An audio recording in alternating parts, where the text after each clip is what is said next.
Hoje a nossa conversa ela é basicamente sobre três assuntos: química, sustentabilidade e inovação.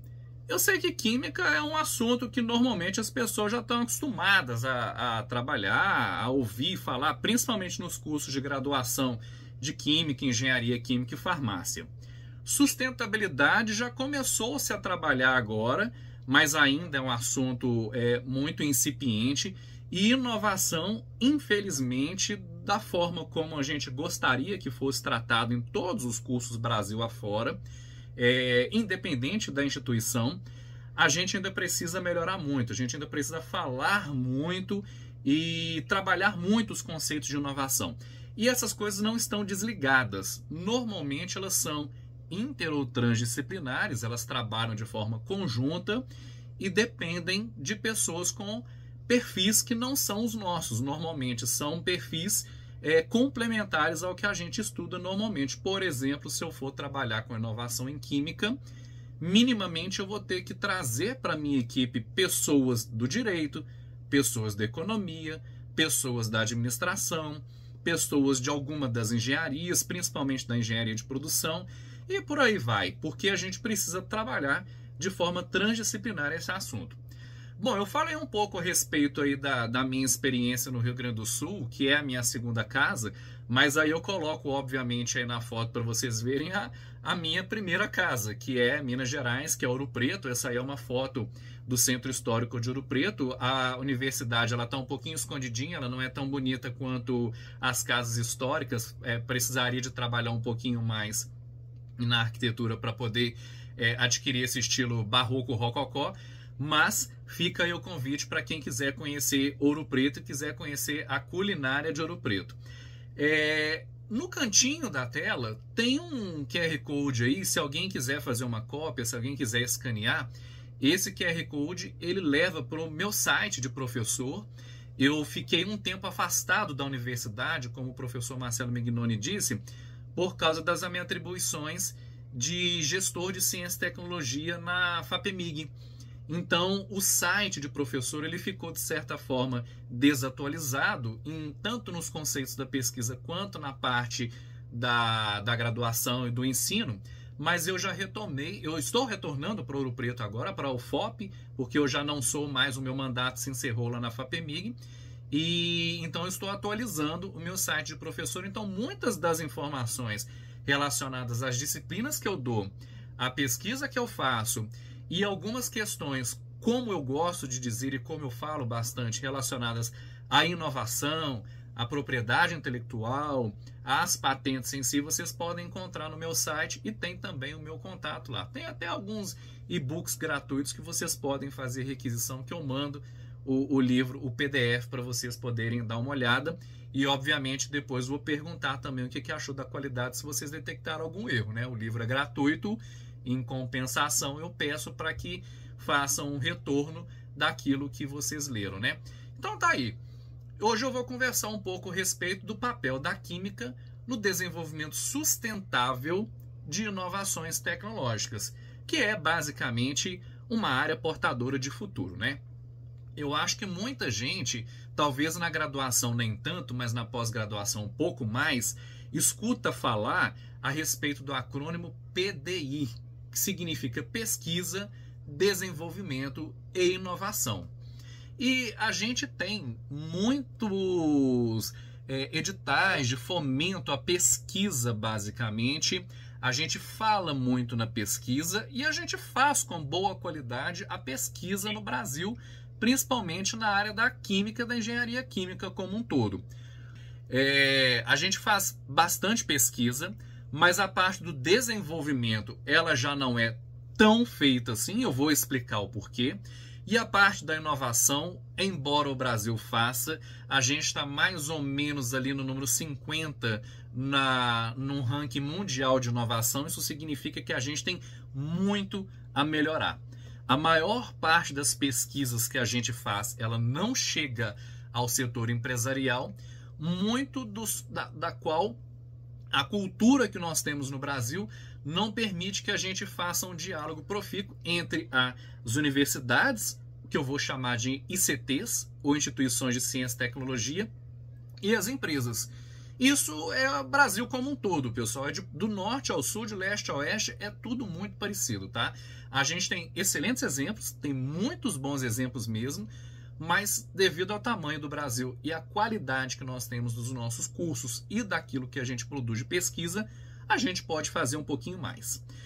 Um conceito que não é tão comum assim de ser trabalhado, mas ele está muito na modernidade, a gente precisa começar a trabalhar um pouquinho mais a respeito dele, é o de economia circular. Só que aí eu vou transformar essa economia circular para química circular. A gente ensina, a gente aprende, desde a química geral, por exemplo, né, o princípio: na química nada se cria, nada se perde, tudo se transforma. Então, na natureza, não existe matéria-prima e não existe efetivamente rejeito ou resíduo.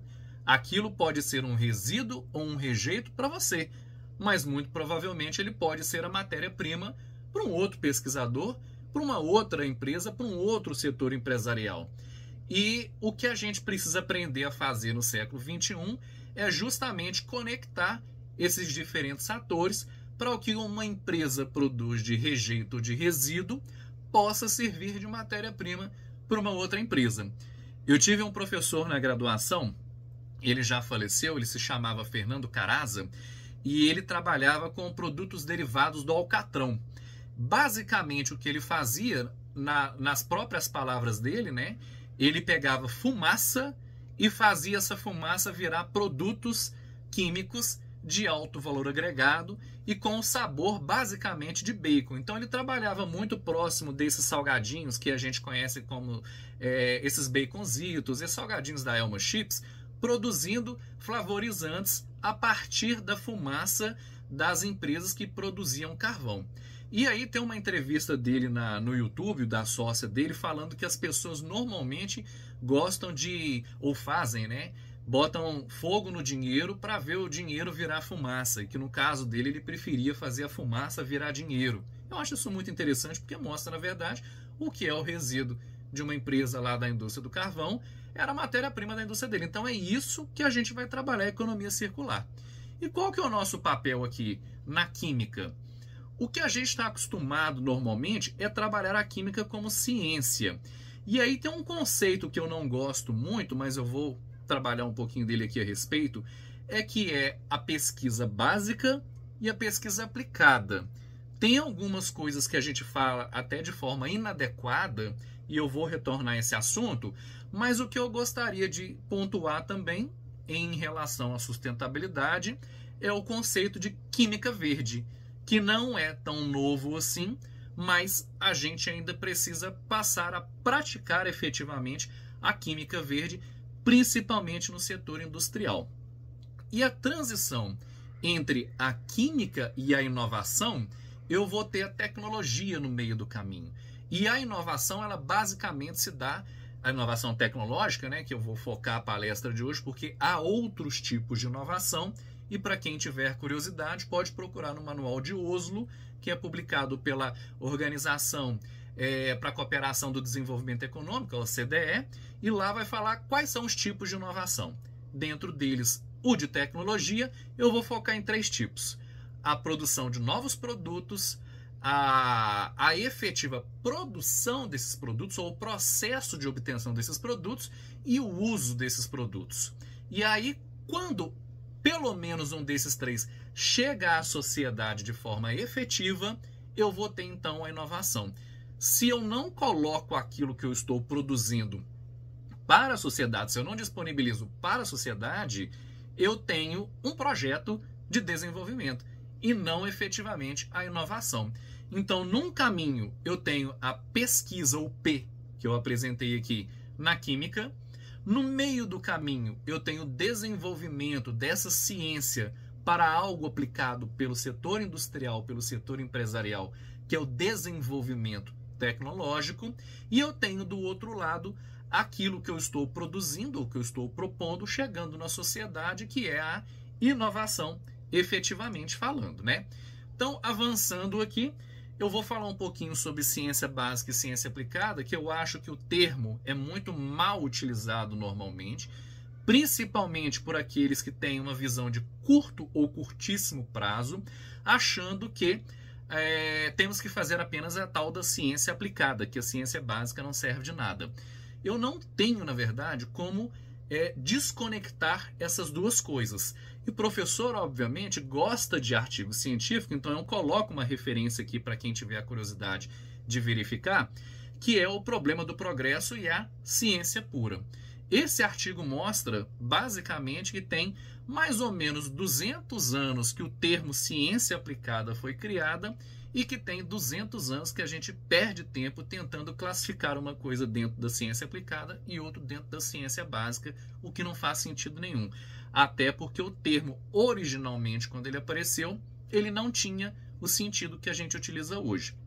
E aí, eu vou citar 3 exemplos aqui, né? O descobridor da penicilina, o Fleming, trabalhando no seu laboratório, ele saiu para um feriado e deixou o experimento lá correndo. Quando ele voltou, tinha dado tudo errado. Ele tinha descoberto, na verdade, uma determinada substância, uma determinada cultura de fungos, que tinha, de certa forma, estragado o experimento dele.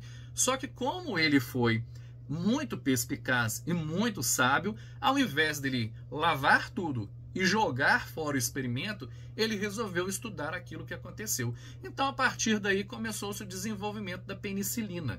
Só que o Fleming, ele trabalhou basicamente naquilo que hoje a gente chamaria de ciência básica, que é a ciência exploratória, para poder tentar entender o fenômeno daquilo que tinha, entre aspas, estragado o experimento dele. E se não fosse o trabalho desse outro pesquisador aqui do lado, chamado Florey, o Florey pegou o que o Fleming tinha descoberto e resolveu dar uma aplicação mais comercial para aquilo. Então ele trabalhou a reprodutibilidade daquilo que o Fleming tinha trabalhado em escala mais elevada, em escala maior, e aí ele conseguiu, depois de uma longa história, não vou contar a história toda aqui para vocês, efetivamente lançar então a penicilina no mercado. O Fleming então é o descobridor e o Florey é o inovador da penicilina. O Fleming começou com a ciência exploratória fundamental e o Florey continuou com a aplicação daquele experimento. Eu tenho aqui, por exemplo, um pesquisador chamado Oersted, que estava fazendo pesquisas colocando um ímã próximo de uma corrente elétrica, na verdade, que passava ali por um fiozinho, e à medida que ele ligava aquele fio numa bateria, por exemplo, o ímã se movia para um lado, se movia para o outro lado, né? E esse efeito que ele pôde perceber, que na época, a princípio, não tinha nenhuma aplicação prática, ele hoje, basicamente, é o fundamento dos acelerômetros que a gente tem em diversos dos nossos telefones, smartphones, por exemplo. Então, aquela ciência que em algum momento não serviu para nada, hoje é a que movimenta um monte de tecnologia que a gente utiliza no dia a dia. E o último exemplo, que é o que eu mais gosto, né? Um pesquisador chamado de Michael Faraday estava trabalhando, na verdade, com seus experimentos lá, com uma molinha e um ímã, e ele colocava esse ímã dentro da mola. Quando ele enfiava o ímã, ele via que produzia uma corrente para um lado, quando ele tirava, o campo magnético era para o outro lado. E aí teve uma equipe da rainha que chegou para entrevistá-lo e perguntou qual que é a utilidade daquilo, coisa que os pesquisadores costumam escutar até hoje, né?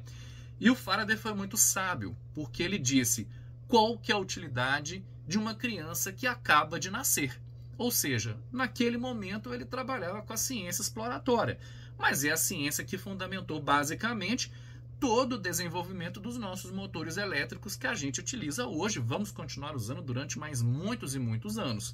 Ou seja, uma ciência fundamental, aparentemente sem aplicação nenhuma, é aquela mesma ciência que movimenta diretamente as inovações que ocorrem no século XXI, que vão continuar fomentando as inovações dos próximos anos e que basicamente nós somos extremamente dependentes dela. Eu poderia citar uma série de outros exemplos, né? Eu tenho aí, por exemplo, um negócio que na administração a gente chama de quadrante de Pasteur, ou quadrante de Donald Stokes. Né? No eixo eu tenho aqui, quanto mais alto for esse eixo, mais aplicada mais conhecimento eu tenho envolvido nas pesquisas que eu estou trabalhando. Ou seja, quando eu estou lá no início, eu tenho coisas que são muito simples e muito fundamentais. E quando eu estou lá para cima, são as coisas que cientificamente são muito complexas. Assim como na esquerda eu tenho uma pesquisa que basicamente não tem aplicação industrial ou comercial nenhuma, e do outro lado direito eu tenho uma aplicação comercial extrema.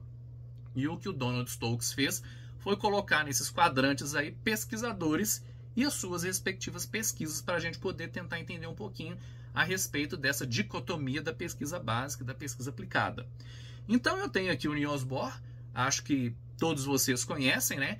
Um pesquisador extremamente relevante para o desenvolvimento da ciência quântica, ou da física quântica originalmente, né?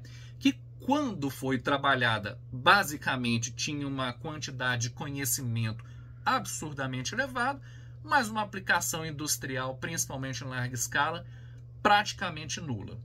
Assim como eu tenho o Thomas Edison, que eu não vou entrar no mérito do Edison desenvolver algo ou não, ou se inspirar nas ideias de outras pessoas, mas, por exemplo, o desenvolvimento da lâmpada pelo Thomas Edison tem um conhecimento muito mais simples do que o Bohr desenvolveu, porém uma aplicação direta pela indústria muito mais intensa, muito mais elevada. Por isso, então, eu tenho esse quadrante aqui do Thomas Edison com a pesquisa extremamente aplicada e pouco conhecimento.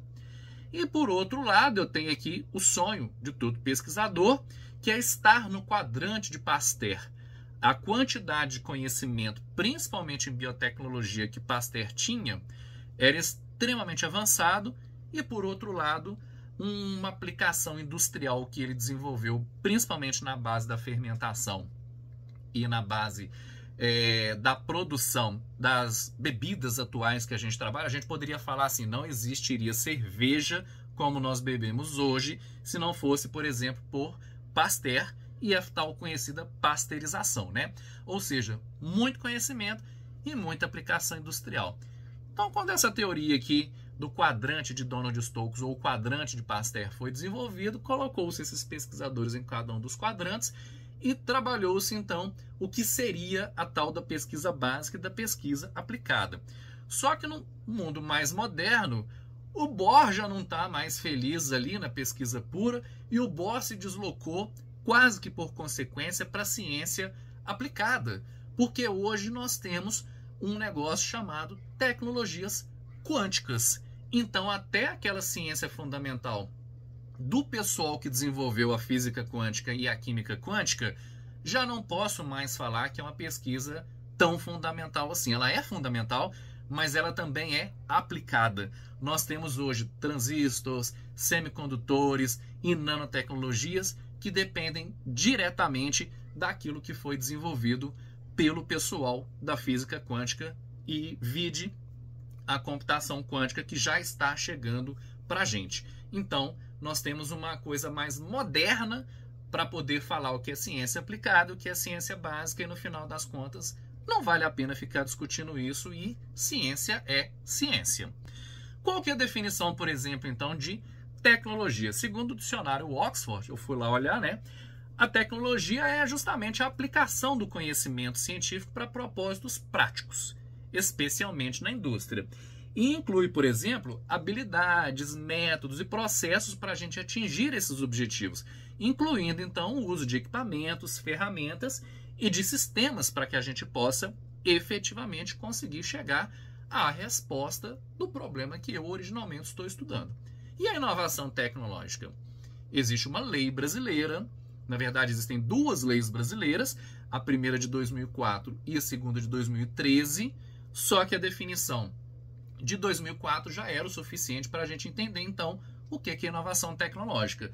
E ela nos diz, basicamente, que a inovação é a introdução de novidade ou aperfeiçoamento no ambiente produtivo e social que resulte em novos produtos, serviços, processos ou que compreenda a agregação de novas funcionalidades ou características a produto, serviço ou processos já existente que possa resultar em melhorias e um efetivo ganho de qualidade no desempenho. Eu não consigo desligar a atividade de um químico, de um engenheiro químico ou de um farmacêutico das atividades de inovação, porque tudo que a gente faz tem uma aplicação industrial. Agora, o caminho para a gente poder chegar até a indústria é o que a gente precisa poder tentar entender.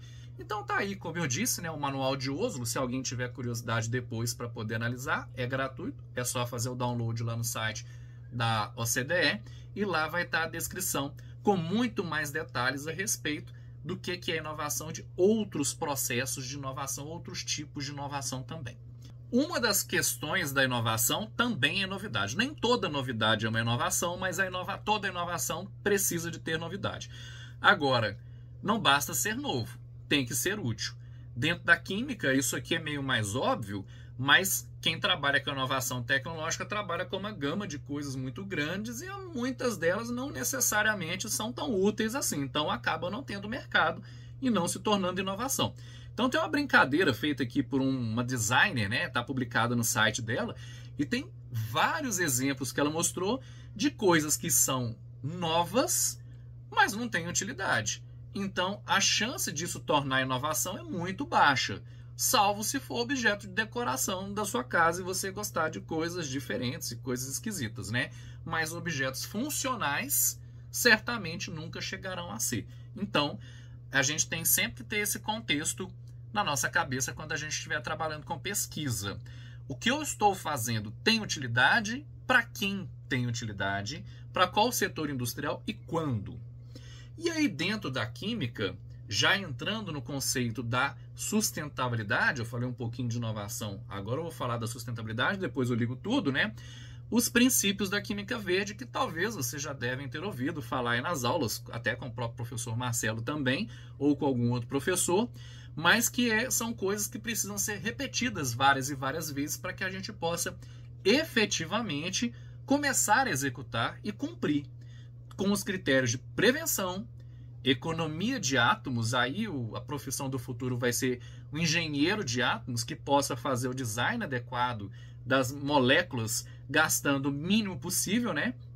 A síntese segura, o desenho, como eu disse, de produtos mais seguros e das sínteses mais seguras, né? Como um todo, solventes seguros, então não dá para usar qualquer coisa.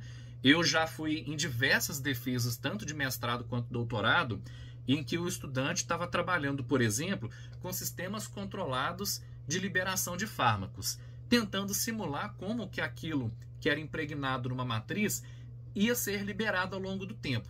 O problema é que a pessoa esquece que se é um fármaco, ele vai para um organismo vivo, normalmente humano ou animal. E o organismo vivo humano não pode usar a cloroforme, por exemplo, como meio solvente para poder fazer a liberação de um fármaco. Então não adianta nada ele ficar fazendo experimentos em laboratório, fazendo a liberação desse princípio ativo num meio absurdamente tóxico para o organismo humano, se na hora que aquilo ali for para uma indústria, esse tipo de solvente não pode ser aplicado. Então a gente tem que começar a pensar também quais solventes apenas não pode ser um solvente efetivamente químico apenas, ele também tem que ser um solvente seguro para que a gente possa efetivamente começar a trabalhar com eles. A questão da eficiência energética não pode ser uma síntese, um produto que vai ser obtido por um gasto energético absurdamente grande, preferencialmente uso de fontes renováveis, evitar a formação de derivados, daí um papel muito importante da catálise, que ela consegue maximizar o produto que eu quero, minimizando esses derivados, então da gente tentar trabalhar também processos catalíticos mais eficientes. Eu tenho que tentar produzir produtos degradáveis ou biodegradáveis. A gente sempre trabalha com produtos que podem ser muito resistentes e muito duráveis, só que de alguma forma esses produtos precisam ser degradados, senão eles vão ficar na natureza causando poluição durante muitos anos. Então eu preciso repensar as características desses produtos. Eu preciso, preferencialmente, fazer uma análise em tempo real para poder prevenir aquilo que eu estou pregando da química verde. E por fim, então, eu vou ter que tentar trabalhar uma química segura. São 12 princípios, parecem simples, mas na prática na hora que a gente vai desenvolver as questões industriais, são extremamente complexas. E quando entra o quesito dinheiro, eu tenho que mostrar para o empresário de que a aplicação desses 12 conceitos, na verdade, vai ser lucrativo para ele. Ele pode até ter que fazer um investimento inicial razoavelmente significativo, mas o que a gente chama de payback para ele, que é o retorno, né, vai ser muito mais interessante do que aquilo que ele obteria se ele não fizesse o uso dos 12 princípios da química verde. Então, dentro do conceito da economia circular, nós vamos trabalhar basicamente a entrada de uma matéria-prima com um design adequado que eu já mostrei para vocês, para a produção preferencialmente remanufaturada dos bens que eu preciso. Vou ter que trabalhar uma distribuição, uma logística mais adequada, menos onerosa, então até a produção local pode ser repensada, um consumo mais adequado com o uso, reuso ou conserto daquilo que eu estou propondo, a coleta seletiva daquilo que é inservível para mim e, por fim, a reciclagem dos resíduos para poder entrar nesse ciclo de novo. Esse ciclo da economia circular é uma definição lá do pessoal da economia, só que ela conversa diretamente com os 12 princípios da química verde, que a gente está trabalhando também. E quando eu falo de sustentabilidade, então, por exemplo, vou citar um exemplo de onde eu estou aqui, basicamente. Minas Gerais é muito famosa e muito conhecida, a Universidade de Ouro Preto, principalmente por causa dos seus trabalhos na área de mineração, que os funcionários da empresa ou indústria vão até uma mina, como está aí na foto, né, fazer a extração das matérias-primas para poder obter os minérios que são extremamente importantes para os produtos que a gente utiliza no nosso dia a dia. Agora, um conceito que a gente ainda não conhece tanto, mas que países do primeiro mundo, como a Alemanha, por exemplo, já trabalha muito, é a mineração urbana. A gente, no futuro, não vai precisar chegar numa montanha e começar a cavacar essa montanha para poder achar o que ela tem de minério. Esses metais que a gente precisa, eles estão nas montanhas de descartes hoje. Então eu tenho em lixões que já muita coisa já se perdeu, mas eu tenho em aterros e eu tenho em locais de descarte seletivos uma quantidade absurda de matérias-primas extremamente valiosas que os químicos podem tranquilamente utilizar no seu ciclo produtivo de qualquer coisa que eles quiserem. Dentro disso que está nas fotos aí, por exemplo, que são placas de circuitos impressos, a quantidade de metais nobres que a gente tem é absurdamente grande. Eu coloquei aqui só como título de curiosidade, não precisa ler, basta ver a intensidade das cores, uma tabela periódica da mineração urbana, que é um trabalho de um pessoal da China que fez para mostrar basicamente aquilo que a gente encontra nos lixos urbanos eletrônicos e a quantidade disso que está lá. Então dá para ver ferro, cobalto, níquel, cobre, zinco, galho, alumínio, estanho, chumbo e por aí vai. Temos uma infinidade muito grande e à medida que usamos mais e mais equipamentos eletrônicos e mais descartes fazemos, mais e mais pilhas de matérias-primas absurdamente importantes nós estamos formando. Então, como químicos, a gente tem que dar um jeito de começar a desenvolver processos eficientes para pegar essa matéria-prima e transformar, para pegar esse resíduo e transformar em matéria-prima para outras indústrias, né? Nesse ano, na metade do ano, teve um evento em Brasília, não sei se todo mundo ficou sabendo, que era a respeito da 5ª Conferência Nacional de Ciência, Tecnologia e Inovação. Então, teve vários tomadores de decisões, vários políticos e vários cientistas que se reuniram ao longo de uma semana em Brasília para poder discutir a ciência que a gente quer e a ciência que a gente precisa pelos próximos anos. E a conclusão desse encontro é um livro que ainda está sendo editado para que a gente possa ver quais são as diretrizes científicas que a gente precisa tomar para os próximos anos, né? E aí o governo federal fez um decreto prévio a essa conferência dizendo que o artigo 1º fica convocada a 5ª CNCTI, que é o nome da conferência, né, a ser realizada em junho de 2024 em Brasília, Pará, com o tema Ciência, Tecnologia e Inovação para um Brasil Justo, Sustentável e Desenvolvido. Então, critérios da sustentabilidade já são obrigatórios para a gente poder trabalhar nas políticas públicas para o desenvolvimento da ciência e da tecnologia como um todo.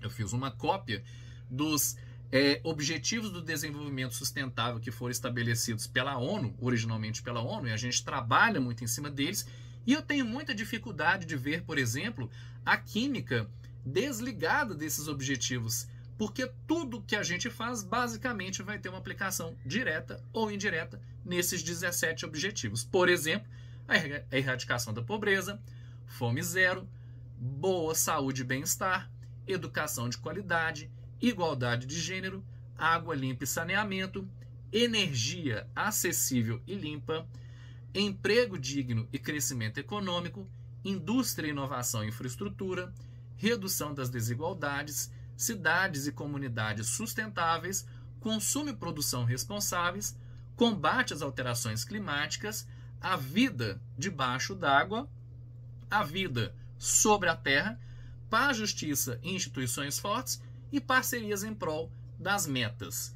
E basicamente, em cima dos objetivos da ONU, dos ODS, um grupo de pesquisa da UFMG, formado por vários pesquisadores e liderado pelo professor Rochel Monteiro Lago, pela professora Ana Paula, fizeram um derivado, vou tomar a liberdade de falar dessa forma, os objetivos da química para o desenvolvimento sustentável. Ou seja, basicamente tem todo um trabalho a respeito dos ODS lá da ONU e foi feito um trabalho muito intenso com tomadores de decisões, formadores de opiniões e cientistas para poder chegar nesses 6 eixos desses 2 OQDS que vocês estão vendo aí. Eu coloquei a referência que está pequenininha aí, se alguém tiver curiosidade pode baixar o trabalho da professora Ana Paula e do professor Rochel para poder conferir.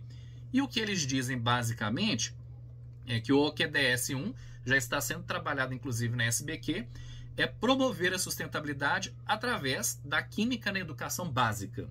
Ou seja, tudo começa no ensino básico. A universidade já é basicamente uma consequência. E daí eu tenho professor de química protagonista para um mundo mais sustentável, uma sala de aula com um espaço especialmente criado para a química e para a sustentabilidade, e na escola projetos em química e sustentabilidade para a sociedade, ou seja, colocar esses conceitos já nos primeiros anos de formação do cidadão.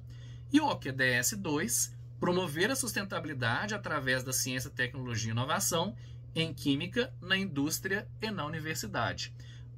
Pelo eixo 4, indústria química como uma das líderes na transição para a sustentabilidade. Eu tenho vários tipos de indústria, daí a proposta de que a química saia na frente.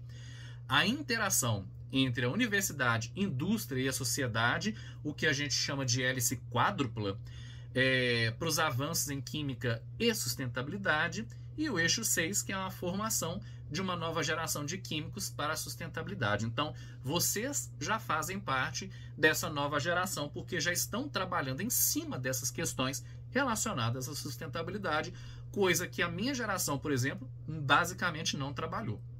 E aí, eu vou falar um pouco de pesquisa. Como que a gente faz as nossas pesquisas normalmente?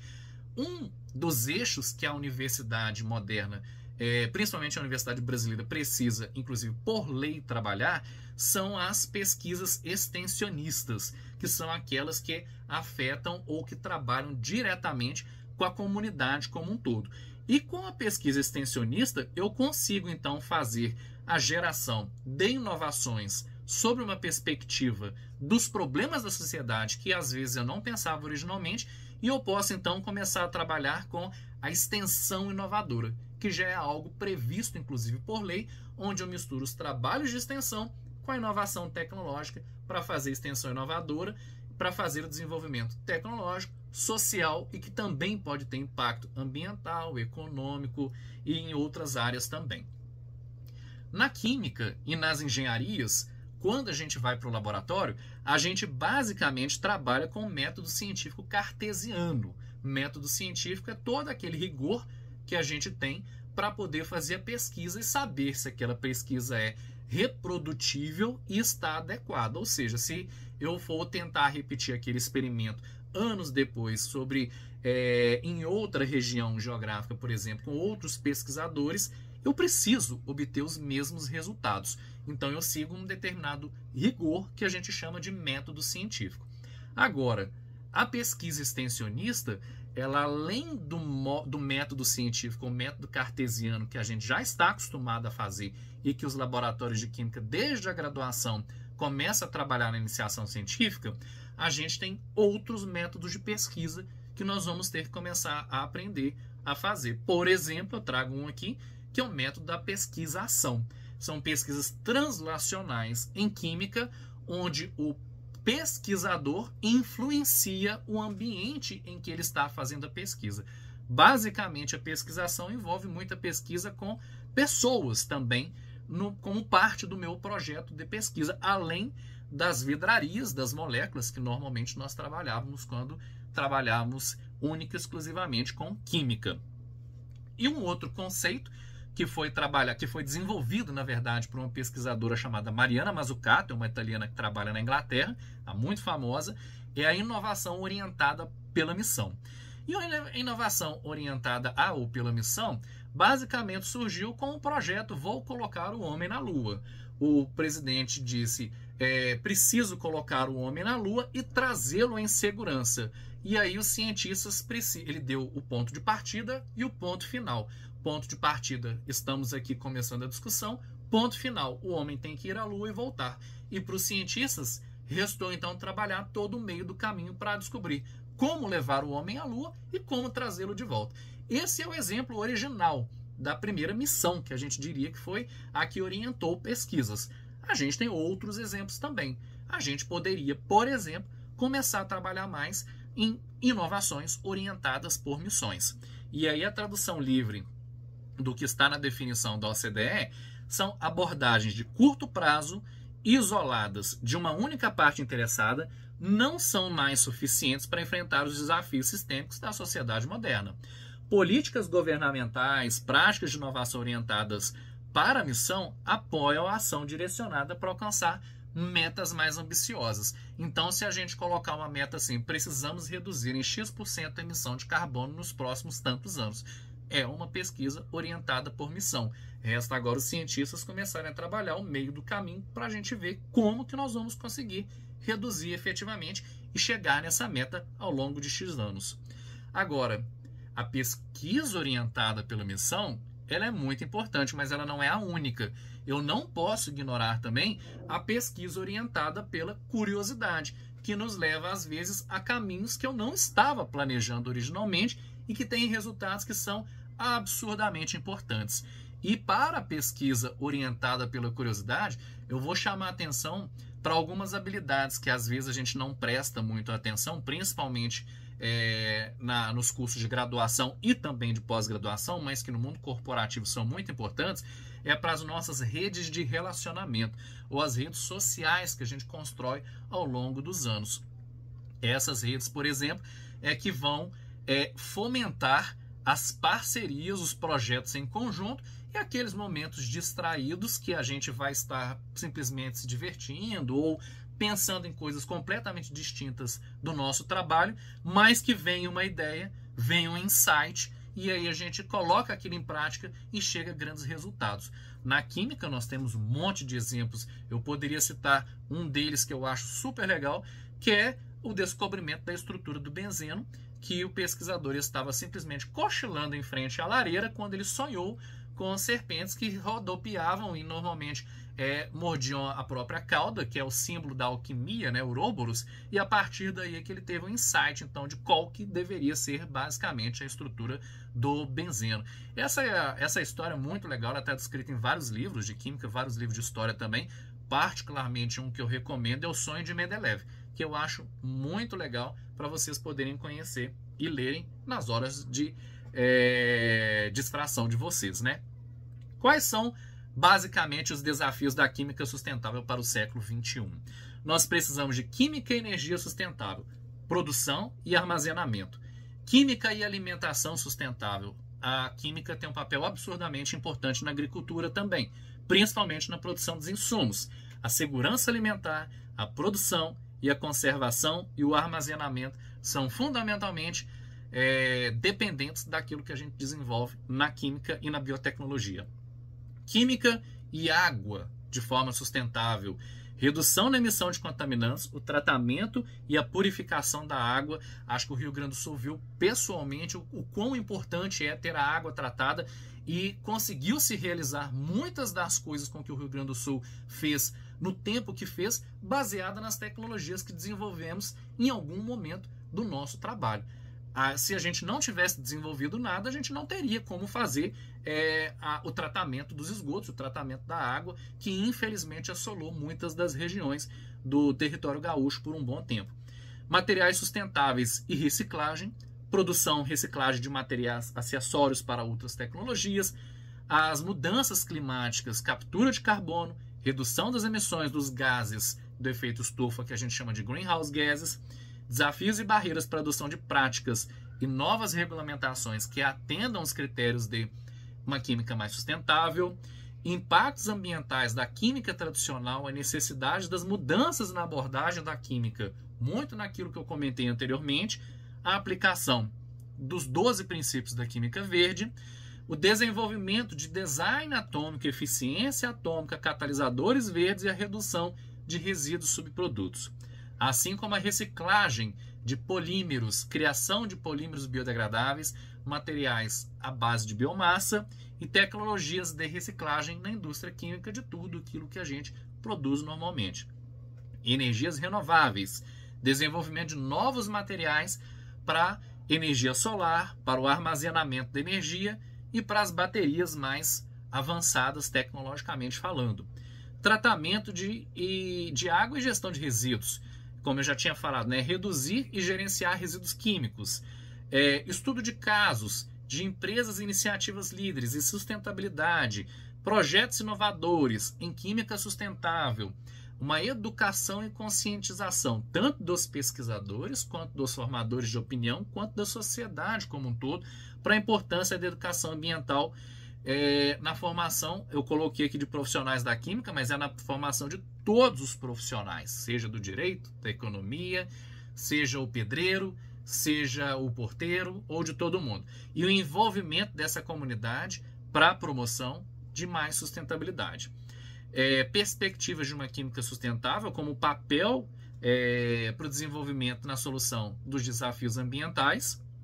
E aí eu vou precisar misturar um pouquinho de várias áreas, coisa que normalmente a gente não faz. Químico conversa e trabalha com químico, engenheiro às vezes trabalha com químico, químico às vezes trabalha com engenheiro, farmacêutico às vezes trabalha com esses dois, os dois trabalham com farmacêutico, mas dificilmente esses trabalham com o pessoal do direito para ter mais uma legislação que efetivamente nos atenda e atenda às necessidades de uma química sustentável. Precisamos trabalhar com uma economia mais sustentável, a administração de grandes projetos orientados à missão. Precisamos ter uma visão mais de longo prazo e daí um papel muito importante dos pesquisadores no meio governamental. Os governos têm visão de curto e curtíssimo prazo, o que não funciona para a ciência e para a química como um todo. A gente precisa de ciência consciente na visão dos governos e que as coisas possam ter o tempo de maturação necessária para que a gente possa conseguir os resultados que a gente precisa obter. Educação e conscientização, gestão da inovação, que faz parte agora de todos nós, ciências políticas, a criação e a consolidação de políticas públicas mais efetivas e a mistura ou trabalho conjunto de outras ciências duras e das engenharias como um todo. Eu já estou basicamente encerrando a minha apresentação e eu tenho alguns poucos últimos conceitos para mostrar para vocês, que é o conceito da maturidade das tecnologias que a gente normalmente trabalha. Então, para a gente ter uma tecnologia que seja sustentável e que ainda assim possa ter a possibilidade de virar uma inovação, a gente basicamente tem que começar a entender se essa tecnologia tem maturidade ou não. Se ela não tiver, o que a gente precisa fazer para amadurecer. Então eu apresento para quem não conhece um termômetrozinho que foi desenvolvido pela NASA para poder medir o nível de prontidão das tecnologias. É uma tradução literal que eu não gosto. Eu prefiro de falar nível de maturidade da tecnologia ou Technology Readiness Level, que é o TRL. onde a gente começa com ideias, tá aqui uma escala específica para a área da química, passo para o conceito, vou para o laboratório fazer experimentação, e aí eu valido aqueles meus experimentos, o meu aluno de iniciação científica forma, o de mestrado também, o de doutorado termina, defende a tese e vai embora. E aí a gente não avança para o TRL5, que é quando eu trabalho o D do desenvolvimento, que é o que eu tinha falado lá no meu primeiro slide, onde eu vou começar a trabalhar com mini plantas de produção para uma planta pré-piloto, para depois otimizar essa planta pré-piloto, para então chegar numa escala industrial e efetivamente ter a inovação quando o meu produto chega na sociedade como um todo. Do lado direito tem um TRL paralelo, que é para a indústria farmacêutica, onde além das questões da produção dos produtos químicos que eu mostro do lado esquerdo, eu também tenho que ter os testes de viabilidade biológicas para mostrar se aquilo tem real aplicação ou não. Então, a inovação, ela basicamente só se concretizará quando eu conseguir, no mínimo, não é só isso que tem, mas no mínimo, avançar tecnologicamente aquilo que eu estou propondo. Só que no meio dessa transição, eu tenho aí TRL 2, 3 e 4.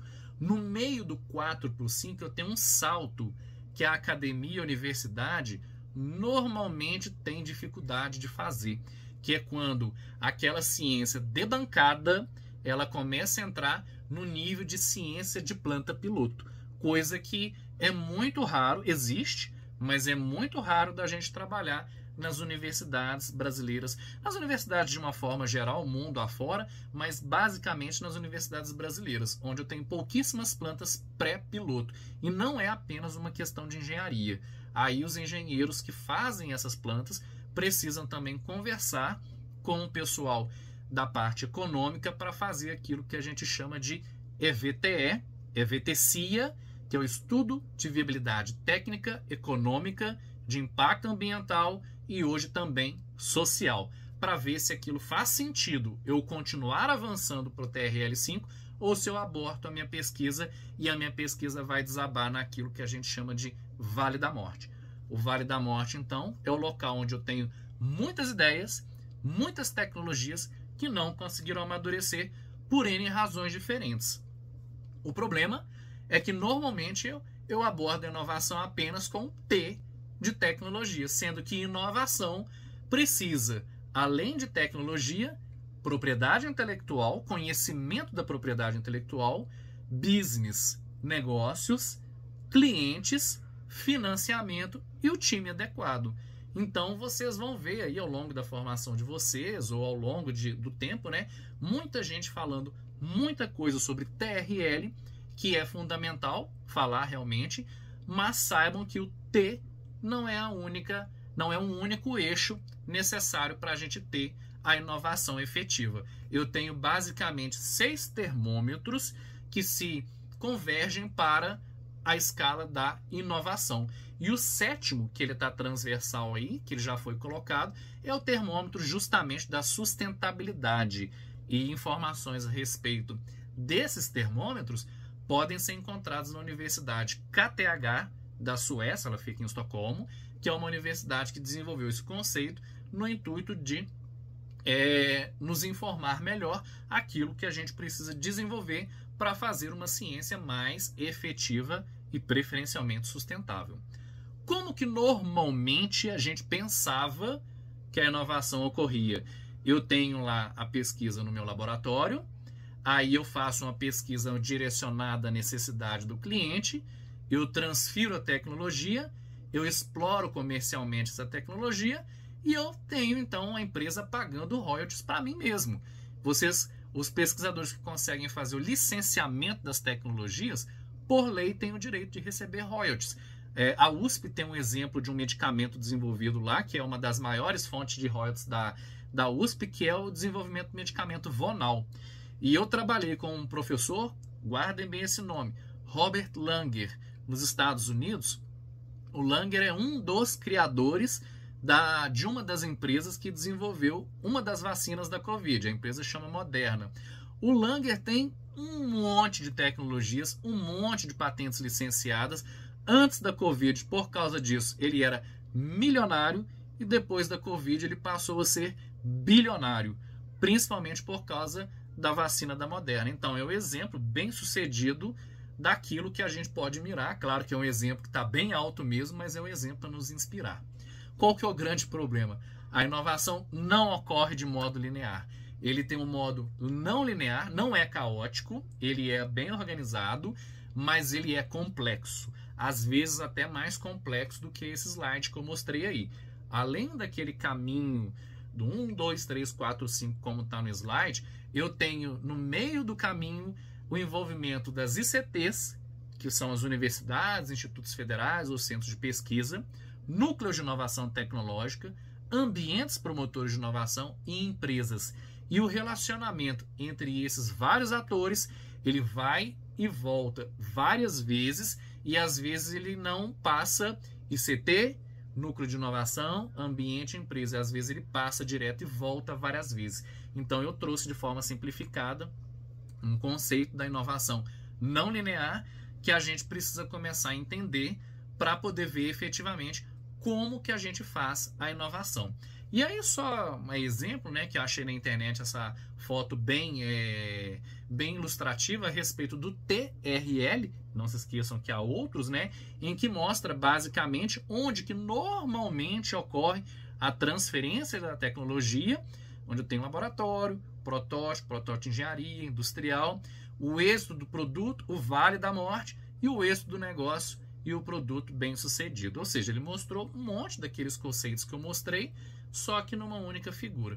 É bastante interessante para a gente poder começar a entender como que isso efetivamente ocorre. Normalmente, ao longo desse desenvolvimento, essa é a mesma figura da outra, só que o que eu mostro aqui é os tipos de recursos que a gente precisa trabalhar para conseguir alavancar as pesquisas que vão gerar inovação sustentável. E muitos desses recursos a gente não vai atrás porque nem os conhece. Normalmente a gente conhece financiamento público, CAPES, CNPq e as fundações estaduais de amparo à pesquisa, mas a gente não trabalha, coisa que nos Estados Unidos é super comum, o financiamento familiar, o crowdfunding também, coisa que começou no Brasil agora, mas não é uma cultura ainda, os investidores anjo, capital semente, incubadoras, corporate ventures ou micro venture capital. Isso é uma linguagem que é bom vocês começarem a procurar mais informações a respeito delas, porque vocês já estão muito próximos de se tornarem profissionais que vão estar diretamente relacionados a isso e profissionais que vão estar na área industrial falando disso daqui a algum momento. E aí vai ter o diferencial entre o profissional que já consegue pelo menos se comunicar e vai ter mais chances, obviamente, de estar nesse mundo corporativo, ou do profissional que vai estar começando tudo do zero. Agora, trazendo um pouquinho de conhecimento do pessoal da economia para a gente também, é bom a gente não se frustrar quando a coisa dá errado, porque isso tudo ocorre por ondas que esse economista russo chamou de ciclos de inovação, né? Ondas de inovação, são as ondas de Kondratiev, em que ele coloca aí períodos ao longo da história da humanidade em que mostra o momento em que a gente tem uma prosperidade, começa uma recessão, chega numa depressão e depois parte para o melhoramento. E se a gente olhar a previsão do Kondratiev aqui, a gente estaria justamente nos anos da pandemia, no momento da depressão. E o que era esperado, esse slide é bastante antigo, é bem antes da pandemia, né? Olha só, estava se prevendo uma sexta onda a partir de 2010 para desenvolver tecnologias ambientais, nanotecnologias, produtos para saúde e biotecnologia. O que não entrou aí foi a tecnologia da informação, que é basicamente isso que nós estamos fazendo agora. Em 2010 era quase que impensável seminários com quase 2.000 quilômetros de distância ocorrendo como a gente está usando essas tecnologias de hoje. Então a parte da tecnologia da informação, embora não tenha sido prevista nesse momento aí, ela estava um pouquinho antes, ela avançou muito depois da pandemia e a parte da saúde também. Só um exemplo, a vacina da pandemia não foi feita num único ano. Toda a tecnologia que estava ali faz parte de uma plataforma que já estava sendo desenvolvida há muito mais tempo. O que os pesquisadores fizeram foi aplicar essa plataforma para um vírus que até então é novo. Algumas coisas deram errado e outras coisas deram certo.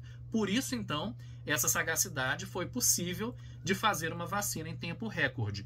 E tem um artigo científico também contando a história da vacina da Covid, que mostra que até o trabalho dos Correios, de forma muito bem organizada, foi necessária para poder fazer um desenvolvimento tão rápido e com extremo sucesso.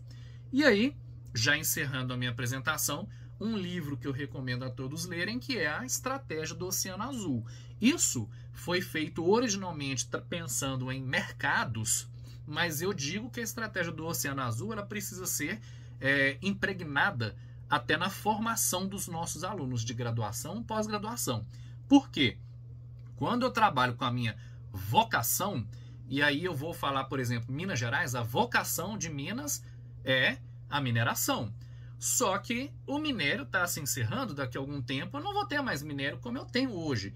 E aí eu vou ter que passar então para inovação, mineração urbana, como eu falei. E por que eu tenho um tubarão e um barquinho ali? Porque a estratégia do Oceano Azul mostra que quando a gente trabalha no Oceano Vermelho, onde eu tenho muitos concorrentes, eu trabalho basicamente pelas minhas vocações, eu vou ter mais dificuldade de conseguir obter sucesso, porque eu estou concorrendo com muita gente, às vezes muito melhor do que eu. Agora, quando eu parto para a inovação, eu crio um novo mercado ou uma necessidade que o mercado até então não percebeu que ele tinha. Uma empresa que tem muito sucesso nisso foi a Apple, que criou necessidades que a gente nunca imaginava que tinha e hoje a gente não consegue ficar sem muitas das coisas que a própria Apple criou e que depois foram incrementadas por outras empresas. Só que aí eu digo então de novo e repito, não é apenas em questões de mercado que a gente tem que trabalhar basicamente no Oceano Azul de criar novas oportunidades, mas eu diria que a gente precisa também começar a pensar na formação de pessoas.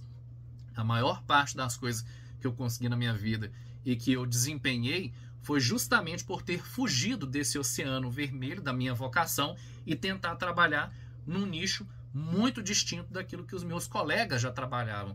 Porque eu tenho colegas que fazem a mesma coisa que eu sabia fazer há tempos atrás, só que fazem muito melhor. Então, na hora de concorrer, eles sairiam certamente à frente. O que eu decidi, então, foi fazer coisas que eles não faziam para que eu estivesse, então, nadando no Oceano Azul, em que eu estava criando uma nova necessidade do meu perfil profissional e que certamente eu conseguiria cumprir.